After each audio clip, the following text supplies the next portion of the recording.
ओम श्री परमात्मने नमः। पूर्व श्लोक में कर्म करने की आज्ञा देने के बाद अब भगवान कर्म करते हुए सम रहने का प्रकार बताते हैं।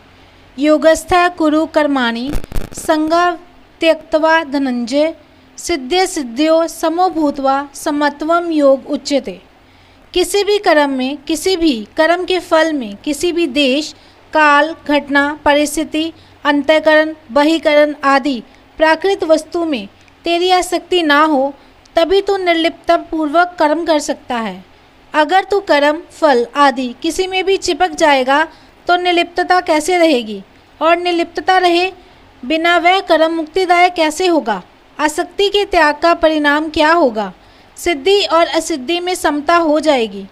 कर्म का पूरा होना अथवा ना होना, सांसारिक दृष्टि से उसका फल अनुकूल होना अथवा प्रतिकूल होना, उस कर्म को करने से आदर, निरादर, प्रशंसा, निंदा होना, अंतःकरण की शुद्धि होना अथवा ना होना आदि आदि जो सिद्धि और असिद्धि है उसमें सम रहना चाहिए।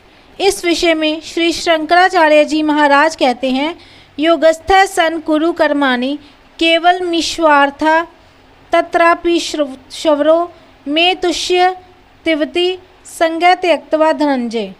फल तृष्णा शून्येन क्रियमाणे कर्माणि सत्वा शुद्धिजा ज्ञान प्राप्ति लक्षणा सिद्धि सतत विप्रियजा असिद्धिस्त्यो सिद्धि सिद्ध्योरपि समतुल्यो भूत्वा कुरु कर्माणि कोसो योगो यत्रस्था कुर्वीतयुक्तमिदेवमेव तत् सिद्धे सिद्ध्यो समत्वम योग उच्यते। हे धनंजय, योग में स्थित होकर केवल ईश्वर के लिए कर्म कर, उसमें भी ईश्वर मेरे पर प्रसन्न हो जाए, इस संग को छोड़कर कर्म कर। फल तृष्णा रहित पुरुष के द्वारा कर्म किए जाने पर अंतःकरण की शुद्धि से उत्पन्न होने वाली ज्ञान प्राप्ति तो सिद्धि है और उससे विपरीत असिद्धि है। ऐसी सिद्धि असिद्धि में सम होकर अर्थात दोनों को तुल्य समझकर कर्म कर। वह कौन सा योग है जिसमें स्थित होकर कर्म करने के लिए कहा है। यही जो सिद्धि और असिद्धि में सम होना है, इसी को योग कहते हैं।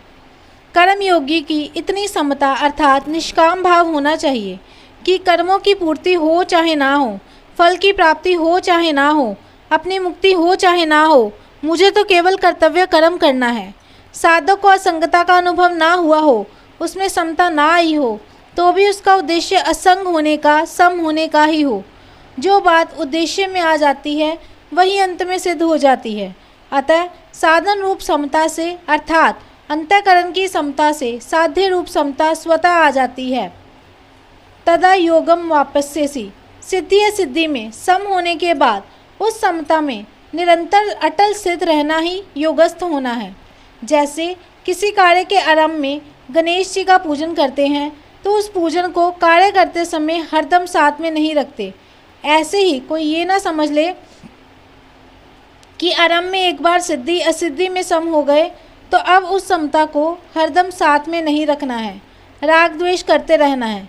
इसलिए भगवान कहते हैं कि समता में हरदम स्थित रहते हुए ही कर्तव्य कर्म को करना चाहिए। समता ही योग है अर्थात समता परमात्मा का स्वरूप है। वह समता अंतःकरण में निरंतर बनी रहनी चाहिए। आगे 5वें अध्याय के 19वें श्लोक में भगवान कहेंगे कि जिनका मन समता में स्थित हो गया है उन लोगों ने जीवित अवस्था में ही संसार को जीत लिया है, क्योंकि ब्रह्मा निर्दोष और सम है, अतः उनकी स्थिति ब्रह्मा में ही है। समता का नाम योग है। ये योग की परिभाषा है। इसी को आगे 6ठे अध्याय के 23वें श्लोक में कहेंगे कि दुखों के संयोग का जिनमें वियोग है उसका नाम योग है। ये दोनों परिभाषाएं वास्तव में एक ही हैं। जैसे दांत की बीमारी में खुजली का सुख होता है और जलन का दुख होता है, पर ये दोनों ही बीमारी होने से दुख रूप हैं। ऐसे ही संसार के संबंध में होने वाला सुख और दुख दोनों ही वास्तव में दुख रूप हैं। ऐसे संसार से संबंध विच्छेद का नाम ही दुख संयोग वियोग है। अतः चाहे दुखों के संयोग का वियोग अर्थात सुख दुख से रहित होना कहें, चाहे सिद्धि असिद्धि में अर्थात सुख दुख में सम होना कहें, एक ही बात है। इस श्लोक का तात्पर्य ये हुआ कि स्थूल, सूक्ष्म और कारण शरीर से होने वाली मात्र क्रियाओं को केवल संसार की सेवा रूप से करना है, अपने लिए नहीं। ऐसा करने से ही समता आएगी। बुद्धि और समता संबंधी विशेष बात। बुद्धि दो तरह की होती है, अव्यवसायत्मकता और व्यवसायत्मकता, जिसमें सांसारिक सुख, भोग, आराम, मान बढ़ाई आदि प्राप्त करने का ध्येय होता है, वह बुद्धि अव्यवसायत्मकता होती है। जिसमें समता की प्राप्ति करने का, अपना कल्याण करने का ही उद्देश्य रहता है, वह बुद्धि व्यवसायत्मकता होती है। अव्यवसायत्मकता बुद्धि अनंत होती है और व्यवसायत्मकता बुद्धि एक होती है। जिसकी बुद्धि अव्यवसायत्मकता होती है वह स्वयं अव्यवसायी होता है, बुद्धियो अव्यवसाय नाम, तथा वह संसारी होता है। जिसकी बुद्धि व्यवसायत्मिका होती है वह स्वयं व्यवसायी होता है, व्यवसायो ही स, और वह साधक होता है। समता भी दो तरह की होती है, साधन रूप समता और साध्य रूप समता। साधन रूप समता अंतःकरण की होती है और साध्य रूप समता परमात्मा स्वरूप की होती है।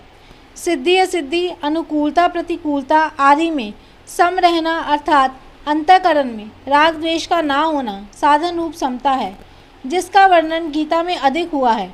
इस साधन रूप समता से जिस स्वतः सिद्ध समता की प्राप्ति होती है वह साध्य रूप समता है, जिसका वर्णन इसी अध्याय के 53वें श्लोक में तदा योगम वापस्यसी पदों से हुआ है। अब इन चारों भेदों को यूँ समझें कि एक संसारी होता है और एक साधक होता है, एक साधन होता है और एक साध्य होता है। भोग भोगना और संग्रह करना, यही जिसका उद्देश्य होता है वह संसारी होता है।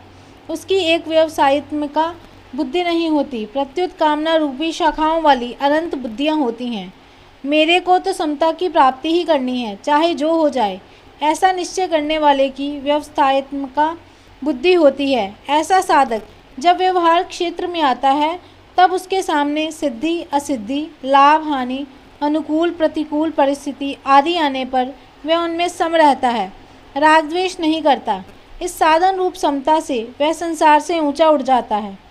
इहैव त्यजित सर्गो ये शाम साम्य स्थितम मना। साधन रूप समता से स्वतः सिद्ध समरूप परमात्मा की प्राप्ति हो जाती है।